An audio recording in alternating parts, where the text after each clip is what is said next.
Welcome back to Africa 54. I'm Vincent McCory in Washington. Now, young people are returning to farms in South Sudan to empower themselves through food production.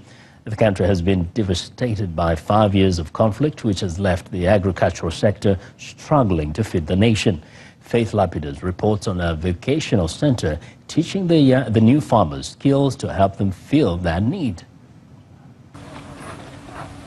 It's harvest time at the Hanbit Agricultural Training Center.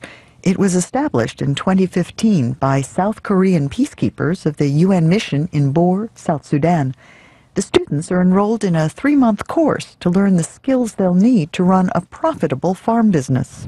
It is something good because the knowledge that we have acquired here, we are going to do it there in the community. Because when we will be delivered here, we are going to open up our farms. We dig and we cultivate our crops. Therefore, if we sold those crops, we are going to earn money, and that is self-employment. The students have cultivated a fast-growing species of maize and a variety of other crops, including celery and cucumbers. They learned irrigation technologies and how to set up greenhouses.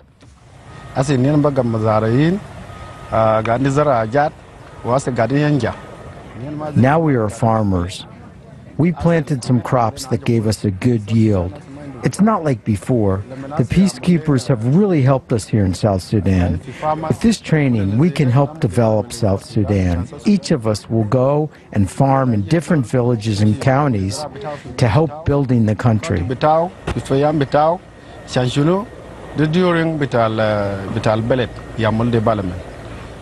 Aid groups say almost 2/3 of South Sudanese will need food aid this year to stave off starvation and malnutrition blamed on famine and the civil war. Conflict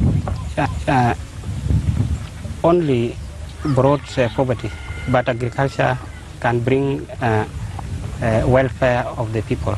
You can see that the communities are now working together here in Hanbit.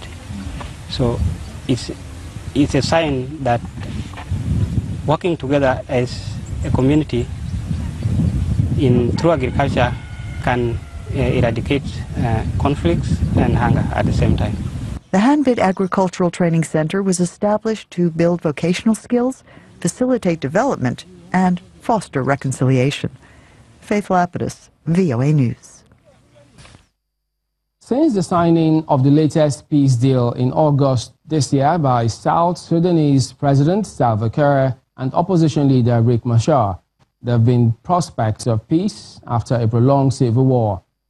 About a month later, the revitalized peace agreement is aiming to include refugees in that peace process as parties to the agreement meet with displaced South Sudanese from around Africa.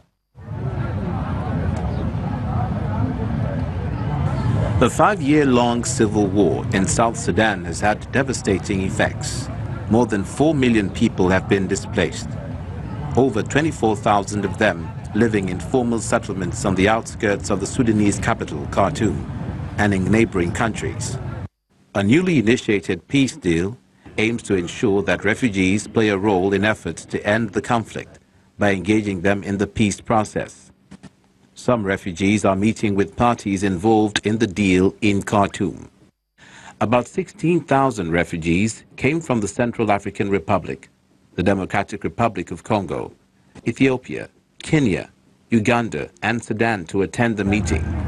They share their views, aspirations, and expectations and urge parties to the agreements to find peace for millions of South Sudanese like themselves whose lives have been uprooted by the conflict.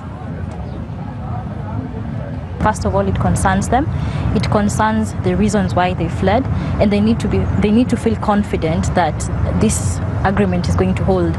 If it doesn't hold, then they'll not return back, and they need to ask these questions to feel confident enough to go back home and start rebuilding their lives in South Sudan. Concern about what the agreement will mean for the rule of law, security, land rights, the economy, education, and healthcare are also raised. But it was important that before the peace agreement is signed, that those who decided to initialize that peace agreement explain to refugees why they go for this, why they go for that. Khartoum celebrates the success of the peace talks last month between President Salva Kiir and opposition leader Riek Machar, with hopes that it will lead to the end of tension. Civilians have fled extreme violence, human rights abuse, and unimaginable levels of suffering. Well, the technology sector provides many jobs for today's innovators. But one scientist and teacher in Cameroon says there's no reason why women should not be part of the technological growth. She's making it her goal to prepare more young girls to enter the workforce. Arash Arabasadi reports. The kids controlling these robots are studying to become the innovators of the future. At a time when 95% of the kids around the world who do not attend school are girls, these young women hope to change that. Other people inspired me with their stories, with what they did, and I want to empower myself as well, and also I aspire to inspire other girls to take part in such activities. Here at the Next Gen Center in Cameroon, about 20 young students are learning how to write code and build robots, skills that may help them fill the jobs of tomorrow while addressing gender inequality and the lack of opportunities for women today. If there's any young girl that has exceptional ability and is extraordinary, it's all about helping them get to where they want to go to. Actually, it starts with them. It's a dream. So nurturing someone's dream and then taking the person to the height of their ability. The most recent data from the United Nations shows that women and girls account for 60% of Cameroon's illiterate population. By focusing on girls, NextGen is hoping to move more women away from poverty. We do not want to find situations where people are not achieving their potential because they did not have the opportunity. So we are leveling the ground. Which paves the way for next-gen students like Lynn, who wants to someday build a robot that can translate conversations between doctors and patients who live in remote areas. If they can speak in their own language and the robot translates it to the doctor, which will be able to interpret what they're suffering from and find a cure for them. NextGen's founder has initiated a similar program to train 800 students. That's a big win for everyone, not just young women. The latest UN research shows that if all girls in the world received a secondary education, child deaths would be cut in half, saving 3 million lives across the globe. Arash Basadi, VOA News.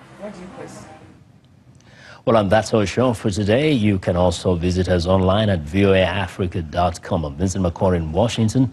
Chamberlain also has our last word from Lagos. Thanks, Vincent. We look forward to bringing you another show next week.